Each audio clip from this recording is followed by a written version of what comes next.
नमस्कार, आप देख रहे हैं नोएडा व्यूज और इस वक्त हम मौजूद हैं डॉक्टर ललित कसाना के साथ, जो कि एक जाने माने कॉस्मेटोलॉजिस्ट हैं और पूरे एनसीआर में सर आपका काफ़ी नाम है, काफ़ी पुरस्कारों से भी आपको नवाजा गया है।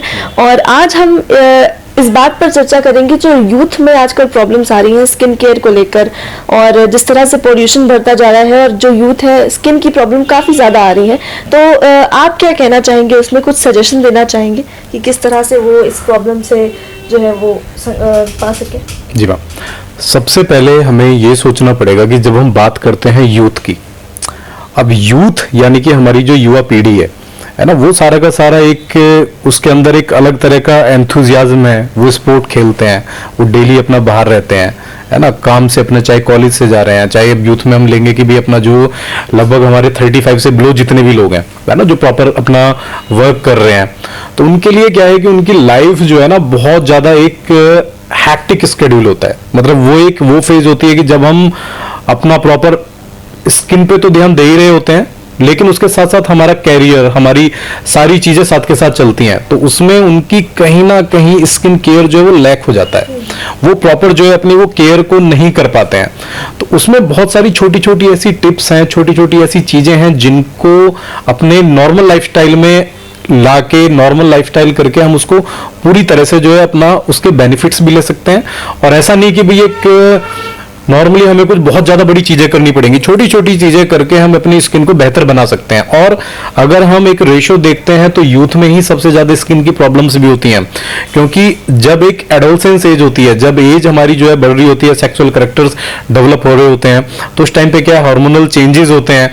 तो उस कंडीशन में जो है एक्ने, ब्लेमिसेस वगैरह होना, स्किन पे डलनेस होना, ये बहुत ज्यादा कॉमन चीज है।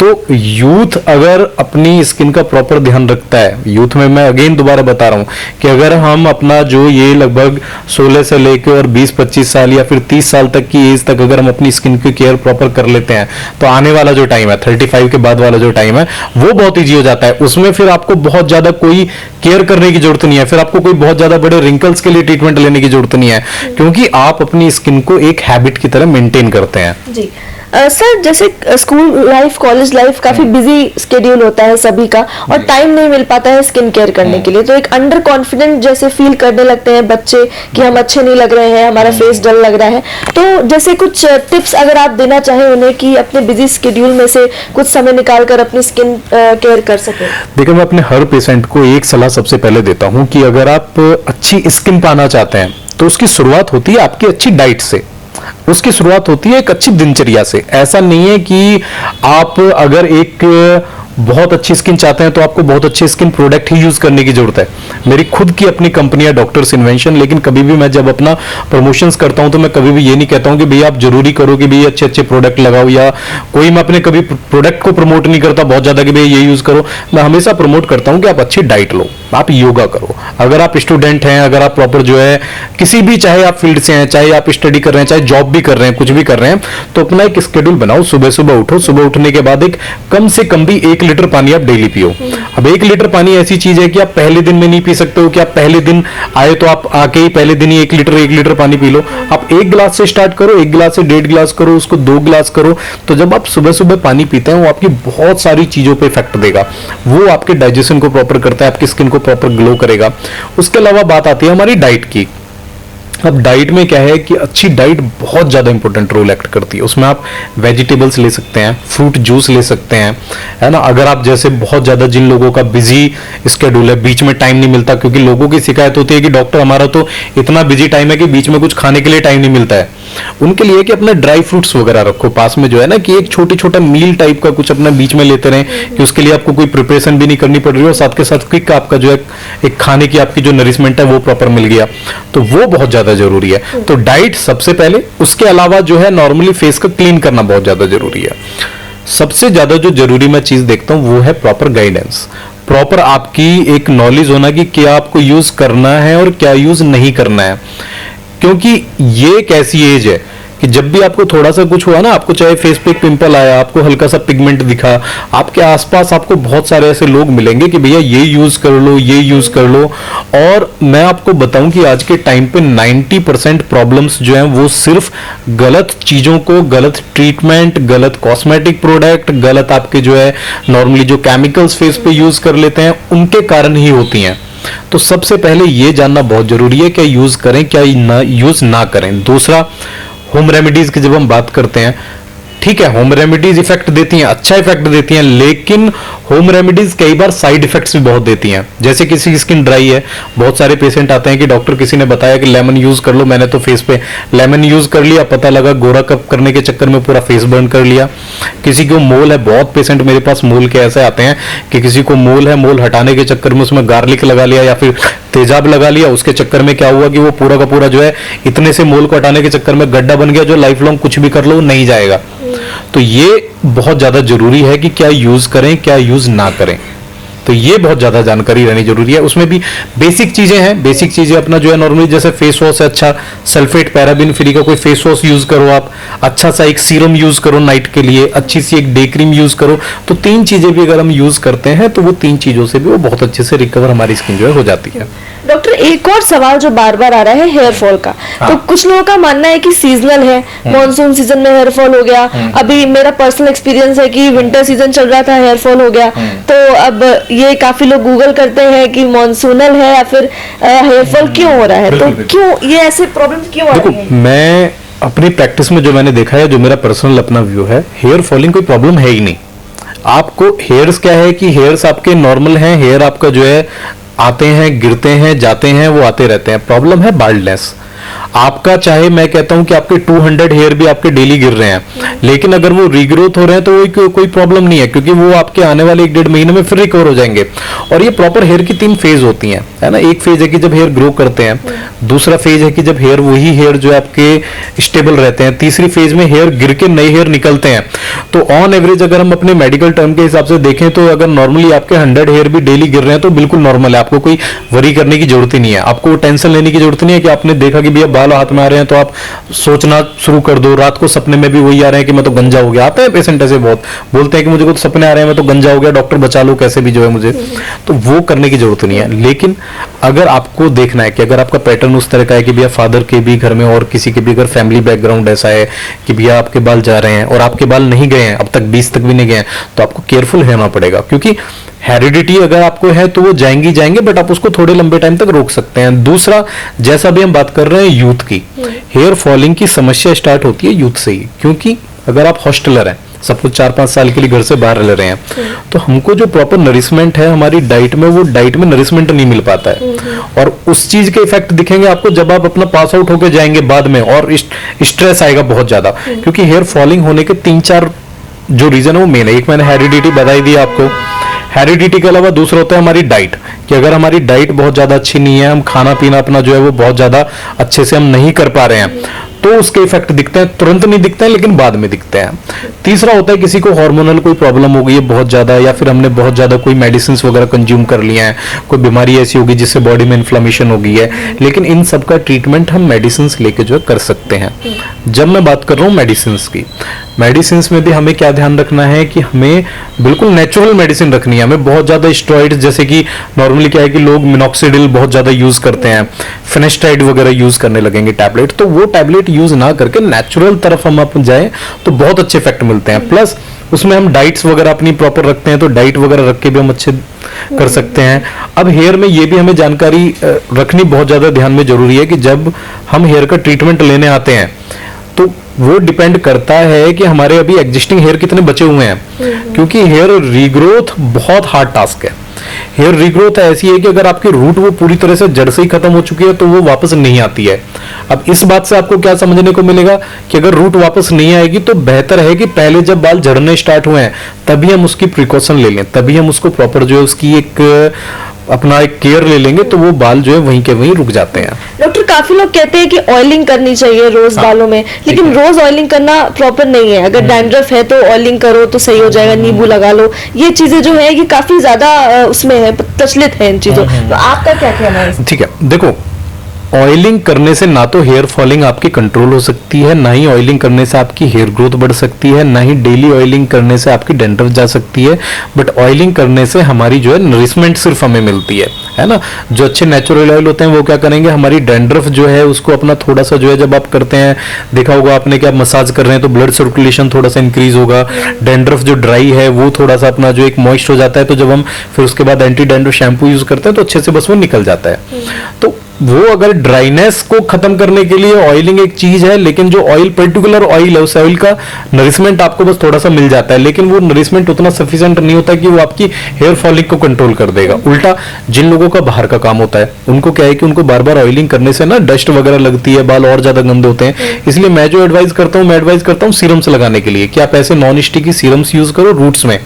सीरम भी मैं कॉस्मेटिक सीरम की बात नहीं कर रहा हूँ, मैं कर रहा हूँ जो मेडिकेटेड सीरम होते हैं जो रीग्रोथ करते हैं, तो वो सीरम यूज करो। वीकली ऑयल आप कर सकते हैं, 1 या 2 टाइम जब भी आप हेड वॉश कर रहे हैं, हेड वॉश करने से पहले आप ऑयलिंग करो अच्छे से, हल्के हल्के हाथ से मसाज करो। कभी भी ऑयलिंग करते हुए एग्रेसिव मसाज नहीं कर रही है, अननेसेसरली हमें अपने बालों को तोड़ना नहीं है। तो आपने हल्के हल्के हाथ से मसाज किया, मसाज करने के बाद आप नॉर्मली जो है अपना थोड़ी देर के बाद अपना शैम्पू वगैरह ले सकते हैं, बालों को क्लीन कर सकते हैं। लेकिन डेली ऑयलिंग करने से कोई आपको ऐसा कोई एक्स्ट्राऑर्डिनरी फायदा कुछ नहीं होने वाला है। एक और कंफ्यूजन डॉक्टर जो सभी के मन में है, वो बहुत सारे ब्रांड्स हैं। हाँ। तो किस ब्रांड का प्रोडक्ट यूज करें, किस ब्रांड की क्रीम ऑप्ट करें? सभी कहते हैं कि ये अच्छी है, ये अच्छी है, नहीं ये अच्छा, ये अच्छी है, जो एक्सपेंसिव है वो अच्छी है। तो आप क्या किस ब्रांड का सजेस्ट करते हैं? आजकल देखिएगा मार्केट में 2 तरह के सिनेरियो हैं। एक, जब से ऑनलाइन मार्केटिंग जो है बूम हुई है तो बहुत सारे नए नए ब्रांड हैं, है ना। उसमें क्या है कि एक पर्टिकुलर किसी ब्रांड का नाम मैं नहीं लूंगा अभी जो है, लेकिन जो ऑनलाइन है और जो हम as a being a doctor हम चीजें प्रिस्क्राइब करते हैं, या जो बीइंग ए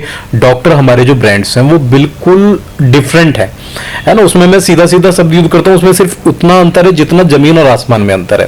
क्योंकि उसमें जो इंग्रेडिएंट यूज होते हैं वो आपको फील गुड कराने के लिए होते हैं, जो हम प्रिस्क्राइब करते हैं वो होते हैं मेडिसिन आपका जो है पूरी तरह से उसको एक तरह से रिएक्टिवेट करने के लिए कि वो आपको प्रॉपर रिजल्ट दें। तो जब हम बात कर रहे हैं ब्रांड की, तो हमारा खुद का ब्रांड है और उस ब्रांड को स्टेब्लिश करने का पर्पज ही यही था कि आप कोई भी प्रोडक्ट यूज करें तो वो बिल्कुल पूरी तरह से 100% सेफ हो, मतलब आप आंख बंद करके उस पर विश्वास कर सकते हैं। और उसके जो इंग्रेडिएंट हैं वो भी बहुत ज्यादा डिफरेंट होते हैं, मतलब बहुत ज्यादा कि वही जमीन और आसमान वाला अंतर है। ठीक है, अब जैसे मैं आपको बताता हूँ कि अगर हम जब भी कोई शैम्पू यूज करते हैं, है ना, शैम्पू में क्या है कि शैम्पू में नॉर्मली आपको जो मार्केट में मिलेंगे वो अलग अलग तरह के, कि भाई ऑनियन शैम्पू है या फिर आपको अलग शैम्पू है। अब आप खुद भी आप लॉजिकल सोच सकते हैं कि ऑनियन शैम्पू में कितना ऑनियन होगा, है ना, कितना उसमें जो एक्सट्रैक्ट होंगे, वो बहुत नाममात्र के होते हैं, वो बहुत ज्यादा कोई वर्क नहीं करते हैं। ठीक है, तो जैसे मैंने आपको शैम्पू के बारे में बताया कि नॉर्मली एंटी डैंड्रफ शैम्पू जो मार्केट में अब तक आ रहे हैं वो आ रहे हैं बेसिक शैम्पू की, भी कोई कीटाकानाजोल का शैम्पू है, या फिर जो एक एंटी डैंड्रफ शैम्पू रफ कर देंगे बालों को, डैमेज कर देंगे बालों को।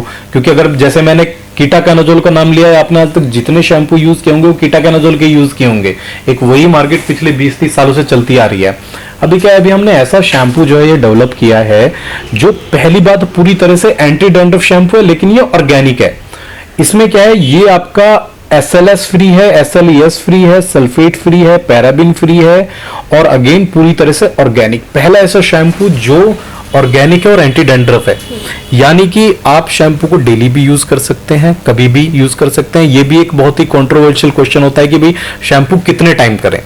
शैम्पू करना डिपेंड करता है इंडिविजुअल के ऊपर कि उसका वर्क किस तरह का है, उसकी स्कैल्प कितना उसको अलाउ कर रही है, कितने ज्यादा वो डर्ट आ रहा है, कितनी जल्दी उसको डैंड्रफ आ रहा है। तो ये इस तरह का शैम्पू है कि आप डेली भी चाहें तो डेली भी इसको यूज कर सकते हैं। ऐसे ही ये स्पेशली एंटी डैंड्रफ है, ऐसे ही एंटी हेयर फॉल शैम्पू है ना। एंटी हेयर फॉल शैम्पू भी वो भी अगेन इसी तरह से ही sulphate paraben free, SLS SLES free है। तो ये बिल्कुल ये भी पूरी तरह से ऑर्गेनिक है। ठीक है, इसी तरह से बात आती है लगाने के लिए। हमने क्या है, हमने स्टेम सेल थेरेपी जो है वो प्रॉपर डेवलप की है। वो क्या है कि वो रूट्स को अपना पूरी तरह से एक्टिवेट करती है। खाने के लिए सप्लीमेंट्स हैं, तो ये एक अलग टॉपिक है, इसको हम कभी फिर डिस्कस करेंगे, क्योंकि एक अलग से बहुत लंबा टॉपिक बन जाता है कि भाई क्या क्या मेडिसिन यूज करें, क्या यूज ना करें मेडिसिन जो हैं। तो कहने का मतलब है कि भाई ये जो हमारी सारी की सारी चीजें हैं, प्रोडक्ट हमने उस तरह के डेवलप किए हैं कि ये 100% सेफ, और इसमें पूरी रेंज है। मतलब आप चाहे स्किन, हेयर, पूरा बॉडी से रिलेटेड जो है बहुत सारे 35 प्रोडक्ट्स हमारे हैं पूरे के पूरे, तो उस तरह के प्रोडक्ट्स आप जो है ये चूज कर सकते हैं। अगर हाँ, इसके अलावा भी आप चाह रहे हैं कि भाई एक नॉर्मल एक आप गाइडेंस चाह रहे हैं कि भाई किस तरह का प्रोडक्ट हो जो एक आप यूज कर सकते हैं, तो मैं प्रेफर करूंगा ऑर्गेनिक हो।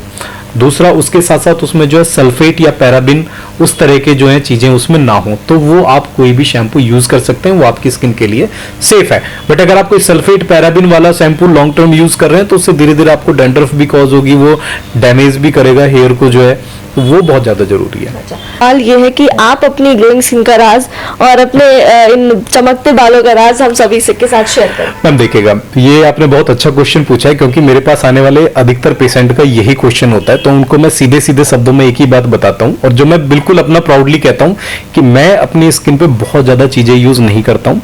हेयर पे जो मैं चीजें यूज करता हूँ, जो चीजें मैंने आपको बताई हैं, पिछले 4 साल से मैं यही चीजें यूज कर रहा हूँ, लेकिन इनके पीछे भी पॉजिटिव चीज ये है कि मैं डाइट, योगा, इस चीज को अपना कभी भी नहीं छोड़ता हूं। अच्छी डाइट, मैं खुद की मेरी कंपनी है, फिर भी मैं कहता हूं कि ये सारी चीजें सेकेंडरी हैं, ये सारी चीजें बाद में हैं। सबसे पहले आपकी अच्छी डाइट, आपका अच्छा रूटीन, अच्छी स्लीप, स्ट्रेस फ्री लाइफ, वो बहुत ज्यादा जरूरी है ना। इसके अलावा जैसे मैं अपनी बात करूं तो मैं सिंपल जो, क्योंकि मेरा शेड्यूल बहुत ज्यादा बिजी है, तो मैं क्या करता हूं, मैं बस एक अच्छा सा फेस वॉश, जो डॉक्टर्स इन्वेंशन का हमारा ही फेस वॉश है, वो यूज करता हूं, और एक बस अच्छी सी क्रीम, क्योंकि मुझे टाइम नहीं होता इसलिए मैं कोई सीरम वगैरह बहुत ज्यादा यूज नहीं करता हूं। हाँ, खाने के लिए मैं ग्लूटाथॉन डेली जो है, ग्लूटाथॉन मैं पिछले 2-3 साल से ले रहा हूं, जो मेरी हेल्थ को भी अच्छा करता है, इंप्रूव करता है, और साथ में कोलेजन ले रहा हूं, क्योंकि अभी है क्या कि 35 के बाद धीरे धीरे ना हमारी एज जो है वो मांगती है कुछ, तो उसके लिए मेंटेन करने के लिए, अगर आगे के लिए जहां से मैंने स्टार्ट किया था, अगर हम केयर कर लेंगे तो 35 के बाद उतनी केयर करने की जरूरत नहीं पड़ेगी। तो ये सबसे ज्यादा जरूरी जो है। डॉक्टर, अगर किसी को आपसे सलाह चाहिए, ऑनलाइन कहीं दूर रहते हैं कोई, तो आपसे कैसे संपर्क कर सकते हैं? मैम आपने बहुत अच्छी बात पूछी है, क्योंकि अभी जो मेरा जो चल रहा है पूरा जो है ना हमारा, हमने ऑनलाइन पे ही फोकस रखा है, और ऑनलाइन के साथ साथ आपको आश्चर्य होगा जान के कि हमारे ग्रेटर नोएडा क्लिनिक पे आपका कश्मीर से लेकर कन्याकुमारी तक लोग नॉर्मली फिजिकल विजिट करते हैं, बट फिर भी हम उनको बोलते हैं कि भाई आप हमसे जो है ऑनलाइन ही आप जो है सलाह लें तो ज्यादा बेहतर है, क्योंकि अभी कोविड भी चल रहा है सारी चीजें, तो उसके लिए हमने क्या, हमने अपने हेल्पलाइन नंबर दिए हुए हैं, जो आप नीचे जो है आप दे दीजिएगा नंबर जो है, तो उस नंबर पे कॉल करके डायरेक्ट ऑनलाइन आप कंसल्ट कर सकते हैं। बाकी मेडिसिन वगैरह जो भी हैं वो भी हम क्लिनिक से ही अपना कुरियर करा देते हैं ऑल ओवर इंडिया, और बाकी उसके अलावा हमारी ऑफिशियल वेबसाइट है thedoctorscard.com, उधर से जाके भी आप वो ले सकते हैं। अदरवाइज इसके अलावा अगर आप ग्रेटर नोएडा से या नजदीक से दिल्ली एनसीआर से हैं तो आप ग्रेटर नोएडा में हमारा क्लिनिक है जगत फार्म में, यहाँ पे आप कभी भी आ सकते हैं जी। बहुत बहुत शुक्रिया। तो हमारे साथ मौजूद थे डॉक्टर ललित कसाना। तो एक बात तो साफ हो गई इस डिस्कशन से कि कुछ भी प्रोडक्ट हम यूज करें, कोई भी क्रीम यूज करें, कॉस्मेटिक चीजें यूज करें, एक बार अपने डॉक्टर से जरूर कंसल्ट कर लें, और अगर आप एनसीआर में रहते हैं, यहाँ पर रहते हैं, तो एक बार डॉक्टर ललित कसाना के पास जरूर आए।